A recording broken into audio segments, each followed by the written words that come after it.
Hi everyone, welcome into another episode of Sun Times Game Week. You guys have really been following along for quite some time now. We're well over, I think, 10 weeks in of Sun Times Game Week, so thank you for following with us all this time.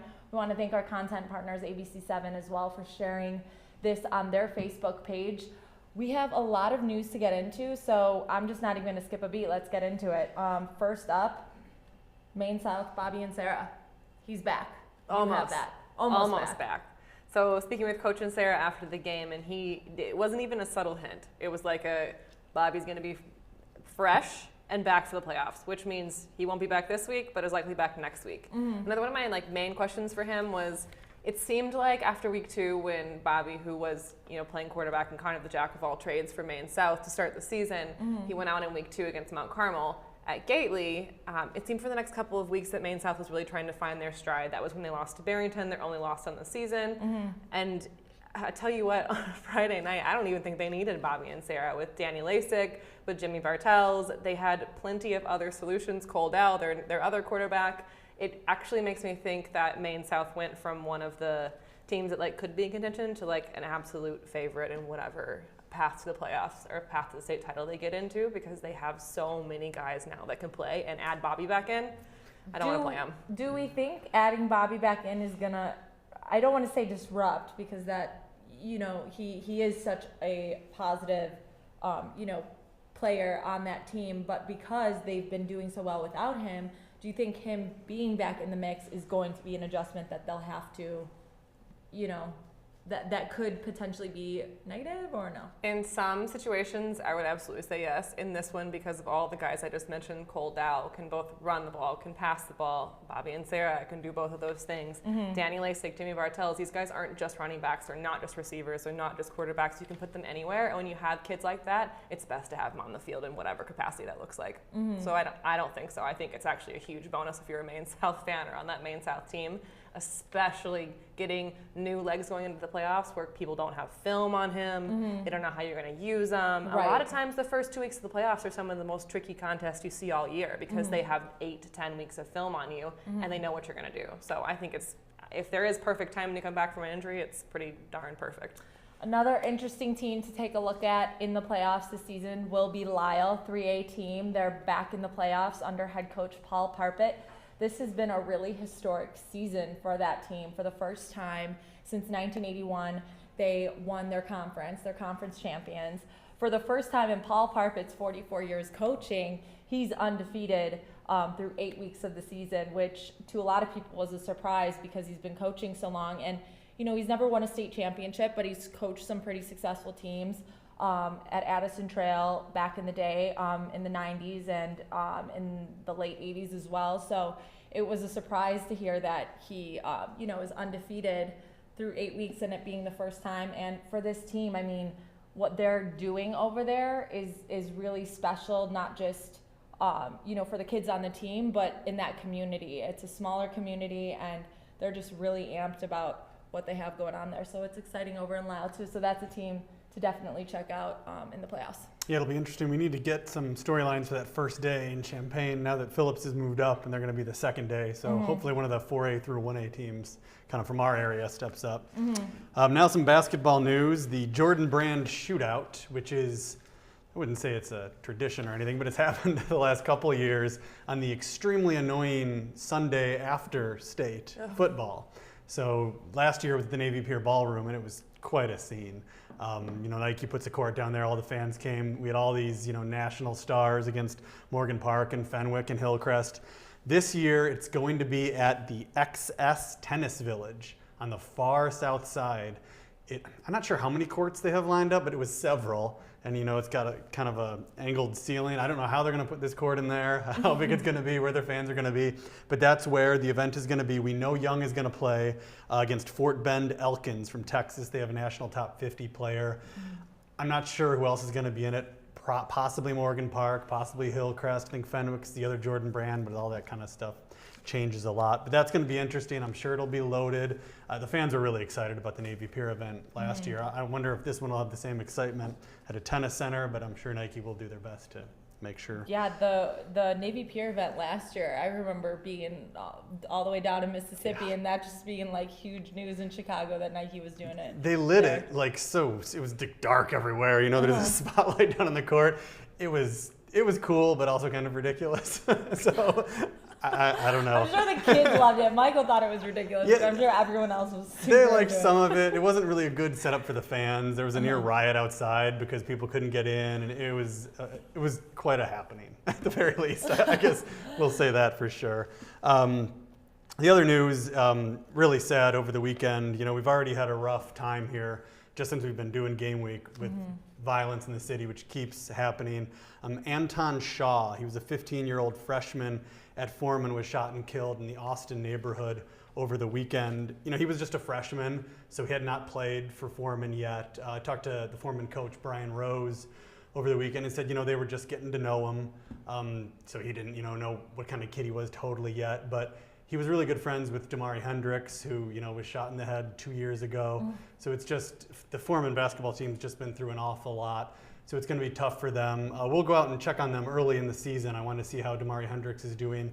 And I think they have a shot at making the white this year. So hopefully Foreman can get in the news for some good stuff as well. Yeah, that's just truly heartbreaking that that's something that we all have to hear about and, people in that community have to endure. Other basketball news, this one totally came out of nowhere. Joe Hendrickson, because he's a huge nerd, was just picking through the IHSA website and noticed that David Chapman was listed as the Rich South head coach. And for junkies, that's kind of a big deal. David Chapman was the head coach at Proviso East, I guess just for 6 seasons. I would have thought longer, but in that time he won 4 regionals and 2 sectionals. He's a good coach for sure, and it's interesting for a guy like that to surface at Rich South because that's a program that has a lot of potential. Scott Ritter has been was the coach there for a really long time. Was a great coach, but he plays a very defensive style that wasn't super popular, I think, with a lot of kids. And so that wound up, the Rich South kids got picked away by the public league powers. So maybe if David Chapman can keep some of the kids down there, Rich South, they host the Big Dipper, which is one of the big tournaments. It's a high profile school, and that's a really interesting hire for them, and it's definitely something to keep an eye on. Also wanted to kind of close out the news. The Twitter previews have started. I'm probably annoying you already on Twitter with, I forgot about this 240 character thing. I used to have the 140 and you really had to type, and now I can just kind of blather for a little while. So they're longer this year and it's wearisome. But anyway, please email me. It's mobrien, MOBRIEN @suntimes.com. Find me on Twitter and get information about your team because that's the only way you get a tweet. Into the Super Can you blather in 240 characters though? You'd be surprised. You can, yeah, you definitely can get carried away. I remember when, that became a thing. I was like, whoa, the power. Oh my gosh. Just a reminder though, before we get into the Super 25, send us your questions if you have any. We're here for another 20 minutes. Nice. So yeah, send those questions over to us. Super 25. What do we got? Super 25. Who's out? I have to start by saying no one's out. No one new is in. But let me start by saying this. There are 18 8-0 teams out of the 400 that we cover. Let that sink in. I cannot remember a time where there were 18 undefeated teams. That's almost the entire Super 25. Yeah. It's almost like football schedule is stupid. I mean, I'll go through the Super 25 and we can talk about that for sure. But that's actually ridiculous. That is absurd. 18 teams. So one of those 18, number 25, Rolling Meadows, number 24, Hillcrest, number 23, Hinsdale Central, 22, Prairie Ridge did fall 2 spots after losing to Cary Grove. Cary Grove is a great team, not going to fall very far, certainly not falling out of the rankings for Prairie Ridge. Number 21, IC Catholic with a huge performance from sophomore running back Kyle Franklin. We'll talk about him later. Number 20, Bolingbrook. Got to look forward with them. Lincoln Way East. That's a nice one to close the season.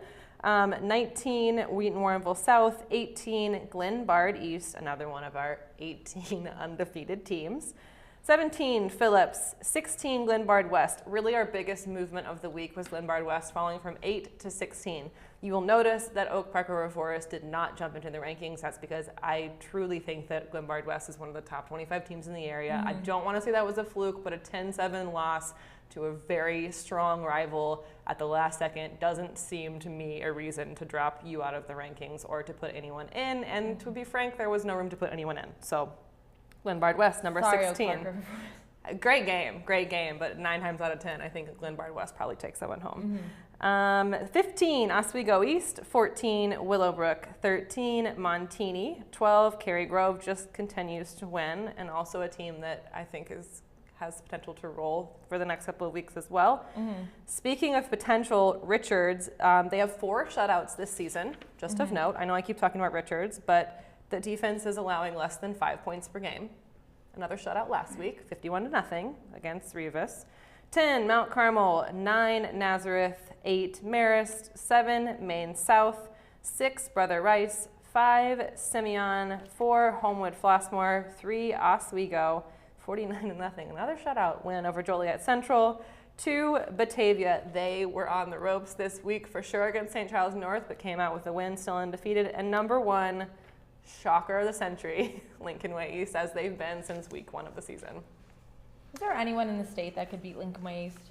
I think we might be able to combine several teams and take their best players and maybe still not beat Lincoln Way East. What? Like, we could play that game, but I won't. I'll spare you guys of that That'd game. be an interesting game to play. Yeah, right now it's pretty hard to pick any team that in a regular season game would just go and give them a game. The beauty of the playoffs is when it's must win, whoever they wind up facing that last day in Champaign will have just won, 5 or 6 must-win games and will be at the top of their powers and hopefully able to give them a game. But yeah, it does seem like they're by far the best. And that works right into the playoff picture. We're going to do our best here. I'm not Steve Soucy. He spends his entire life working this out and trying to measure the formulas for the IHSA about where these teams are going to wind up. But I've done my best to figure some stuff out to give everybody an idea of where things stand heading into this weekend, what we need to watch to see who's going to wind up the top seed, who's going to be in the playoffs, who's going to be out. We'll start with 8A. There are, it looks like 5 8-0 teams, 5 undefeated teams are going to be in the 8A mix. Lincoln Way East would be the number 1 seed. Brother Rice could be the number 2. However, if certain things happen, Brother Rice is on the cusp of the classes and they could fall into 7A. So that's something to watch. Depends on some other teams winning, and that gets really complicated. But those are looks like they could be the top 2 seeds. And these are the teams that need wins this week to get in. Taft, Fremd, Downers South, St. Charles East, Downers Grove North, Zion Benton, and Dundee Crown. Now, some of them need wins and they need playoff points things to work out. That's a very complicated situation, but they need to win. And that's kind of interesting because Taft plays Hubbard, and Hubbard also needs to win. That's the only game I could find where it's whoever wins gets in the playoffs, whoever loses is out. So that should be pretty fascinating. Rewinding to our potential top 2 seeds here. So if Brother Rice goes 7A, that makes 7A a ridiculous bear of a classification. But is Oswego then the top seed? In 8A? I don't know who was 3. There are those 5 8-0 teams are all right there, and it's based on how many wins their opponents have this year. Is how it ranks. So I don't remember who was number 3. The Simeon is the other team though that was on the cusp of 7 and 8A. They could go either way depending on who wins, and there's probably a scenario in which Brother Rice and Simeon could both wind up down in 7A, which would be kind of crazy. I mean, Brother Rice, Simeon, Batavia, Nazareth. I'm missing one. Who's the other one that we were talking about earlier? That's a pretty... Yeah, there are, well, in 7A there are 4 8-0 teams, and a team from out of our area is actually really in the mix. Right now, Batavia is the number 1 seed, and number 2 is Rockton-Hononegah. Okay. They must have had enough playoff points to be above the other 7A teams, so they're right there in the mix as well. The teams in the 7A land that need to win to get in are Hubbard, we talked about, they're going to play Taft, Wheaton North, Argo, Lincoln Park, Revis, Eisenhower, Prospect, Larkin, and Schaumburg. So it's an awful lot of teams there. Lincoln Park is interesting. They should be able to beat Morgan Park. And they're going to need, I think, some points help as well. But those are the teams that need to get in there. And then just briefly, kind of the smaller classes. In 6A, there are 6 8-0 teams, which is an awful lot. Richards would be the number 1 seed, Cary Grove the number 2. Those are 2 really good teams. Yes. So 6A looks pretty strong. In 5A, there are 5 8-0 teams. but it's shaking out that Sterling from out west, out of our area, would be number 1, and Peyton would be the number 2 seed in 5A, Wow. which is pretty wild. And then down in 4A, just 3-8, no teams, a few less. IC Catholic from Elmhurst, who was just dominated. That class is number 1, and Paris from downstate Illinois is number 2. And then not much going on in our area in 3A and 2A, as far as top seeds at least. And then in 1A, old Ottawa Marquette will be number 1, the number 1 seed possibly, and make me have to go watch the very early game on Friday. But that'll do for the playoff picture. And yeah, I would definitely recommend following Steve Susi on Twitter and going to the Joliet Herald News website after you're done with the Sun-Times website, because it's all there. Reminder, if you have any questions, send them our way. Next up, we've got to go through our review last week. Quick scores were Cary Grove, Prairie Ridge. Cary Grove beat Prairie Ridge 21-14. You were at that game. Yes. Let's talk about it. That game, it was pretty fun. Prairie Ridge, they're one of those teams, they won that triple option thing. And my goodness, I never knew who had the ball. I don't know. I don't know how you tackle. I mean, Ellen Cunningham. Worked. Yeah, but you see that all the time. You don't usually get fooled like this. And they've been winning state the last 2 years because they're really good at that. And Alan Cunningham, the photographer, was ruining its night. He'd be shooting the wrong guy. You realize he doesn't have the ball. But Cary Grove was clearly the better team. Prairie Ridge just doesn't seem to have this standout guy, the breakout athlete to kind of change the game. Samson Evans is gone, Superman has left, and Jackson Willis, has been putting up those numbers. We've talked about him on the show a number of times, might even been a player of the week, but Cary Grove was able to completely stop him. I mean, they just snuffed him out, and he wasn't a factor in the game at all. And Cary Grove, unlike even those Prairie Ridge teams we've seen running that triple option, they can throw the ball much better than even Prairie Ridge ever could the last 2 years. Ben McDonald, when I filed the story, I forget the numbers exactly, but Ben McDonald in the last 4 games, the Prairie Ridge quarterback, is 22 of 27. Wow. I think he's only thrown for just a handful of incomplete passes, and the copy desk sometimes like, this can't be true. What do you mean he's only done 4? So yeah, he is amazingly accurate, and 2 really talented receivers, Quinn Priester and Danny Daigle, were both really impressive. Yeah, I came away much more impressed by Cary Grove than I thought. Ben McDonald is also big and can really run the ball. I mean, he reminds me a little bit of the Phillips quarterback, from last year, who can get those yards when you need. And that's what everybody was asking me on the way home. And the Cary Grove people wanted to know, can we play with Phillips? Because that's who they'd be matched up against there. And I think they can. They know their system. They run it well. They have a couple breakout athletes. They definitely impressed me. Cary Grove was better than I thought they'd be. It's interesting because Cary Grove's MO the last few years has been their offensive line, and their offense, obviously, well, with in that the area, option football too. The offensive line. It sounds like the defense was really what you walked away with as most impressed by. And you wonder if it's one of those things where they practice against the triple option every day. Right. So maybe that's the thing. And I think if you look back at the last 2 years, Cary Grove almost beat Prairie Ridge like all the time, and it took Samson Evans' heroics. And so he was gone, and the heroics were not there. But yeah, it was a fun game.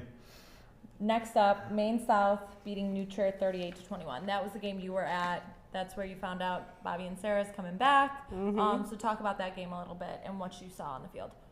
This actually was the biggest momentum swings that I've seen the whole year at every game I've been to. It really felt like for the first quarter everything was New Trier, and then everything was Maine South, and then we kept swinging back and forth. And even after the game, Coach and Sarah acknowledged that. It's like, I've not been a part of a game like that in a really long time. So even though the final score was 38-21, it actually felt a lot closer for most of the game. The end of the fourth quarter kind of got out of hand. New Trier had, speaking of offensive lines, the largest offensive line I have seen all year. That normally is an honor reserved of like Cary Grove or Homewood Flossmoor. Nope, it was absolutely New Trier. We've got several Division I prospects. Wow. And they just didn't put it all together. That team is, as I was watching them, one that I think could really come out of their shell in the playoffs. So I certainly wouldn't sleep on New Trier if you have them in your path to the state championship after we see things shake out this weekend. I also was doubly impressed with Maine South. Second time I've seen Maine South this season. The first time was the week that they lost Bobby and Sarah most of the way through that game. Really felt like they were trying to find their stride. They found it. I'm very confident that they're in the place they need to be in going into the playoffs.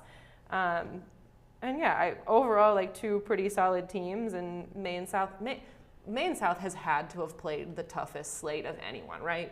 Do you guys think that anyone else has seen anybody? I mean, Maine South's Mount Carmel, Right. Yeah. Glenbard West. They lost to Barrington, which was, quite frankly, probably one of the weakest opponents on their schedule the week after they lost Bobby and Sarah. Is there another team that we think has faced the, like, foes like Maine South has? Loyola has a huge amount of playoff points, so they would probably be the closest that I would see. Because that's actually quantified now on the IHSA website, and they have like you need like 38-7 or 38 to get in the playoffs with your 5 wins, and they're at like 51, Wow. which is crazy. So they've played a tough one, but yeah, I think. And we were talking earlier about the Bobby and Sarah thing.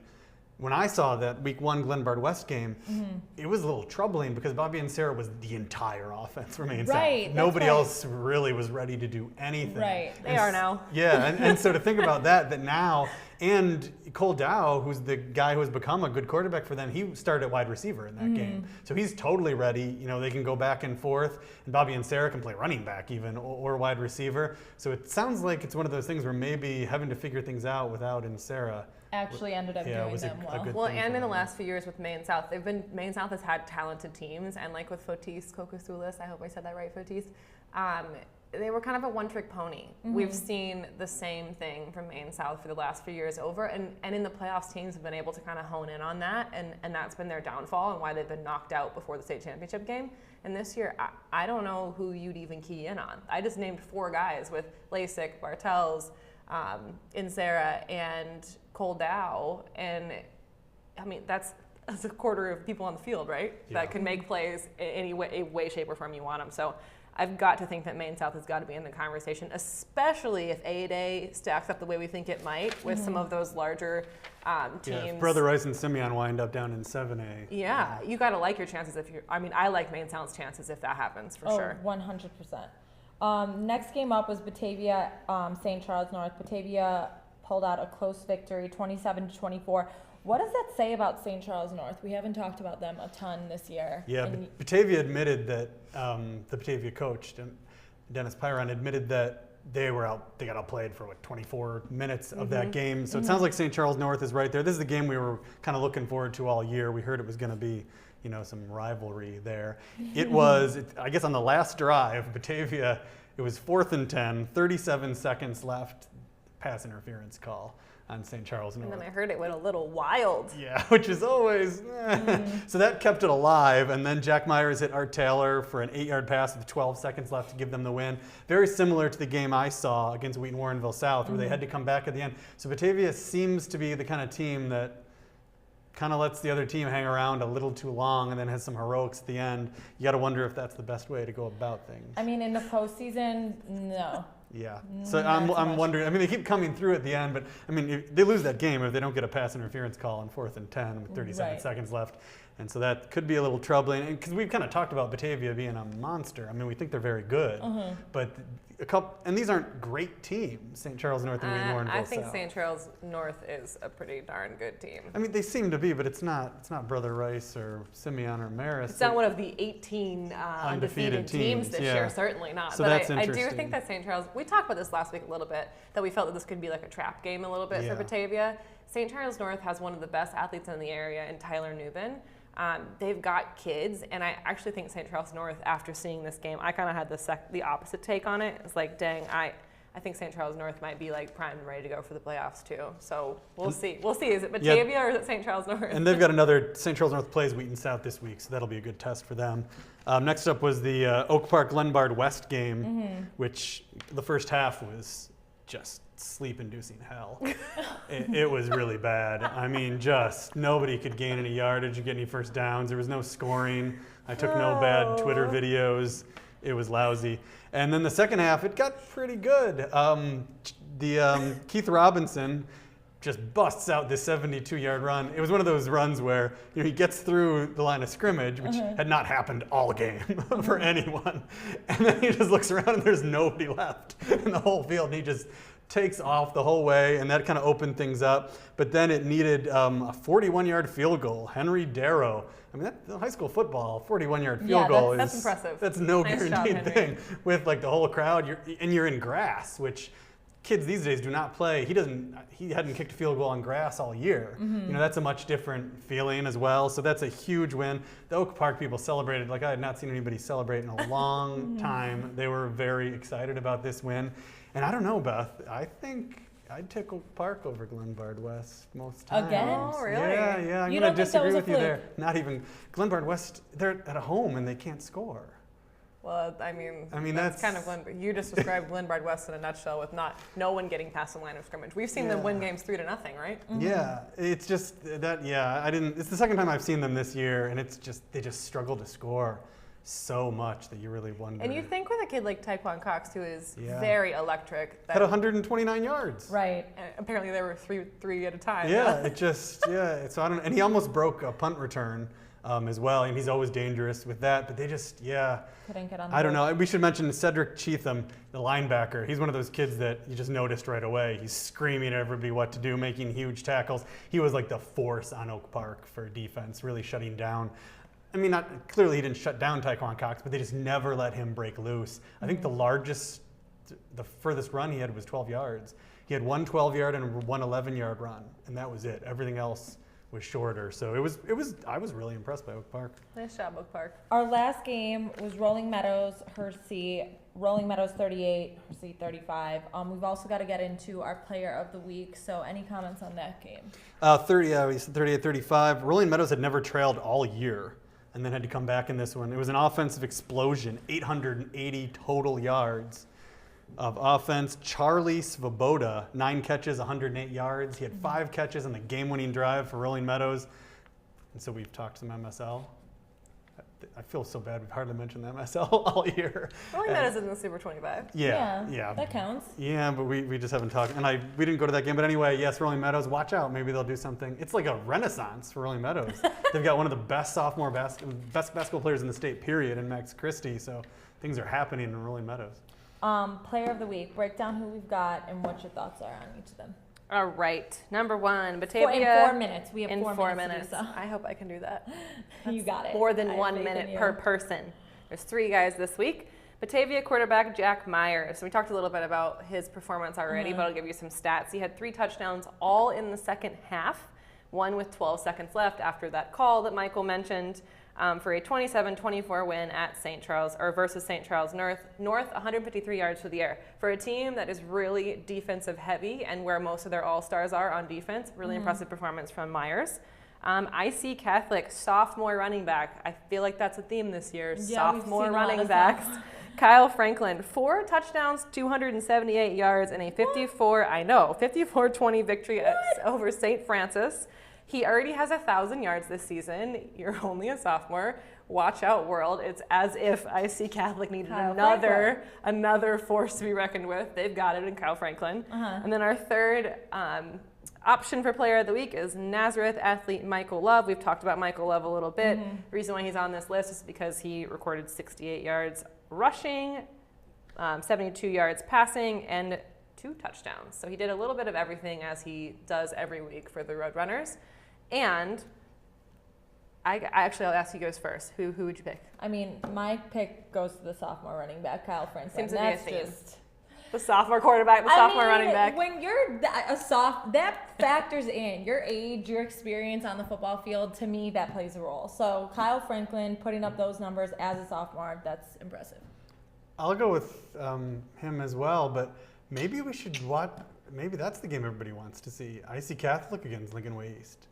Yeah, they're just 4A, but nobody's seen them lose in like 3 years. Yeah, Let's maybe we take should give them a IC chance. Catholic and Phillips and put them together, and they can play Lincoln Way East. Ooh. I want to see that. Let's make that happen. But everybody keeps thinking, IC Catholic. What did they do to Joliet Catholic? They beat them like 44 to nothing. Yeah, it was large. Yeah. It was large. They didn't seem large. to care what class they were in. Yeah, No. I'm starting to wonder just how good I think Matt their Bowen, confidence IC too, Catholic like the is. confidence that team has established over Yeah. the years of constant domination factors into to playing up. in Exactly. classification. Yeah, that'd be interesting. But All right. yeah, Beth, who is I it? have to tell you who won.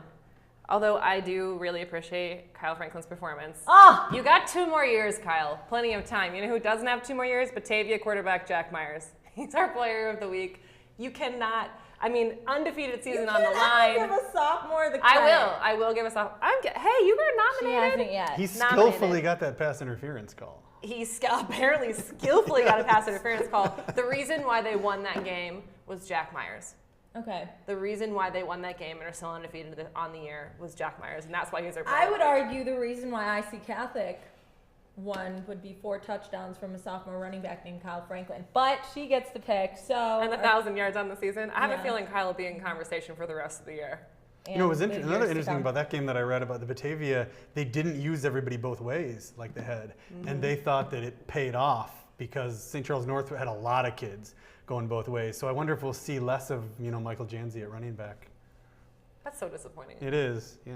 Another great episode of Sun Times Game Week. I think we could keep talking, but that's it for us over here. Make sure you tune in. Same time next week. We'll be back in the studio. Thanks for watching, and we'll see you next week.